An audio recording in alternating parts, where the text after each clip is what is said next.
มื้อนี้เราสิมาสอนโหลดเพลงง่ายๆเนาะอยู่ในGoogle Chrome เนาะ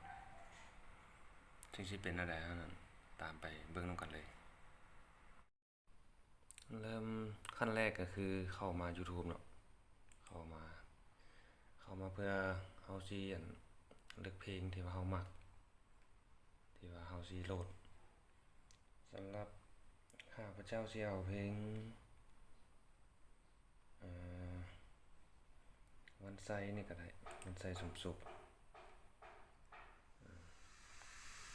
หลังจากได้เพลงมาสิแล้วก็พักไว้แล้วก็มาก๊อปเอาลิงก์ที่ว่าอยู่เทิง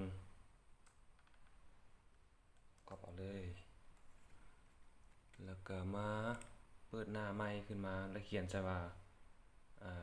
YouTube MP3 org เนาะนี่คือนี่ก็กดเข้าเลยมีหน้าตานี้ขึ้นมาคลิกเข้าเลยคลิกเข้ามาแล้วก็จะได้หน้าตานี้เฮาก็วางลิงก์ที่ว่าเฮาก๊อปมาเมื่อกี้นี้วางซะเลยนี่วางซะมันเห็นเช็คมันก่อนว่าแม่นชื่อเพลงที่ว่าเฮาสิโหลดบ่ถ้าแม่นแล้วก็ดาวน์โหลดเลยถ้าเบิ่งนึงมันจะเห็นที่ว่าอยู่ในแถบด้านลุ่มพี่โหลดอยู่ลุ่มพี่เลยถือว่าโหลดสำเร็จ